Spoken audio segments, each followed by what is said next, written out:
Everyone thinks they know Jack the Ripper. They're wrong. For over 130 years, the name Jack the Ripper has been synonymous with terror, a specter haunting the cobbled alleyways of Victorian London. 5 women, brutally murdered in the autumn of 1888, their deaths unsolved, their killer vanished into the fog. But what if the widely accepted narratives are little more than elaborate fictions? We're not just talking about the identity of the killer here. We're talking about the very nature of the investigation, the biases, the media frenzy, and how those elements conspired to craft a legend that might bear little resemblance to the truth. Tonight, we'll peel back the layers. The year is 1888. London's East End, specifically Whitechapel, is a labyrinth of poverty, overcrowding, and desperation.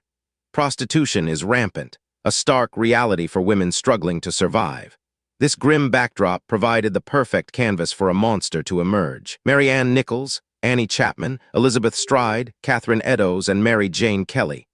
These are the canonical 5, the victims whose murders are almost universally attributed to the Ripper. Their lives, however brief and difficult, were ended with shocking savagery. The brutality of the killings, particularly the anatomical mutilations, suggested a killer with surgical knowledge. This detail, more than any other, fueled early theories and has persisted for decades, pointing investigators and theorists alike towards doctors, butchers, or even royalty. But let's examine that surgical knowledge claim. Was it truly sophisticated, or did the fear and lack of forensic understanding at the time amplify the perception? The police surgeons themselves offered conflicting reports, muddying the waters from the very beginning. Consider the Lusk kidney. A piece of human kidney, purportedly from Catherine Eddowes, was sent to George Lusk, head of the Whitechapel Vigilance Committee, along with a chilling letter signed from hell.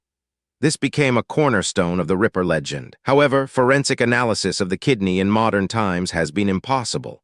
The From Hell letter itself, like many others attributed to the Ripper, is widely considered a hoax, a product of opportunistic journalists seeking to capitalize on public fear. This points to a critical flaw in many Ripper theories, an over-reliance on anecdotal evidence and sensationalized media reports from the era.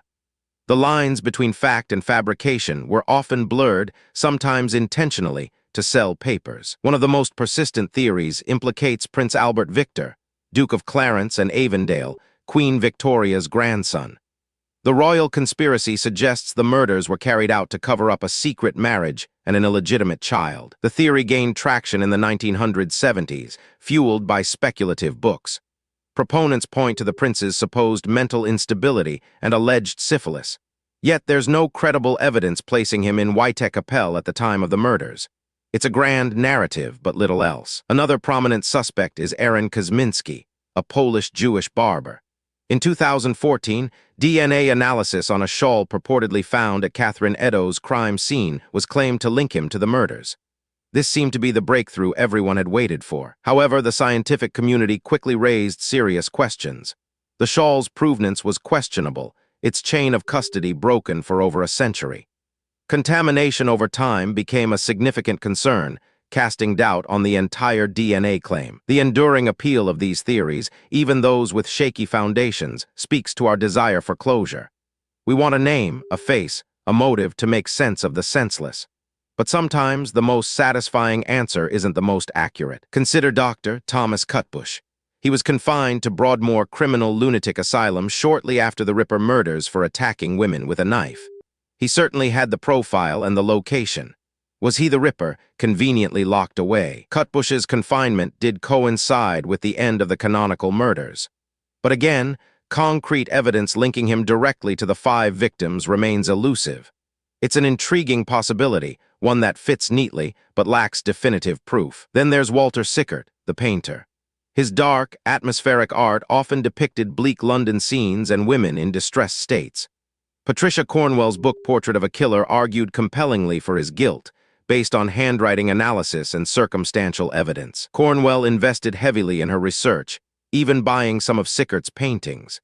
Yet, many Ripperologists reject her conclusions, finding the evidence too circumstantial and the handwriting analysis unreliable in a historical context. The problem with Jack the Ripper is that he's a blank canvas. He's a projection of our fears, a mystery that allows us to impose our own narratives.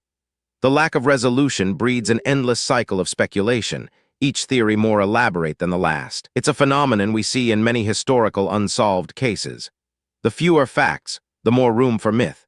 And in the 19th century, with primitive forensics and a sensationalist press, the Ripper case became a perfect storm for myth-making. What if the Ripper wasn't one person? What if the canonical 5 were separate murders, committed by different individuals, only later grouped together by an eager press, and an overwhelmed police force seeking a singular narrative? This multiple killers theory, while less dramatic, might actually be more plausible given the chaos of White-Capelle and the differing circumstances of some of the deaths. It challenges the very premise of a single, elusive monster. Ultimately, the case of Jack the Ripper remains a testament to the power of an unresolved mystery. It highlights how easily facts can be distorted, how legends are born, and how deeply we crave answers, even when none are truly forthcoming. The enduring theories don't just tell us about the Ripper. They tell us about ourselves, our fears, and our endless fascination with the shadows that linger in history's darkest corners. Next time, we'll dive into the chilling truth behind the Bermuda Triangle's vanished ships.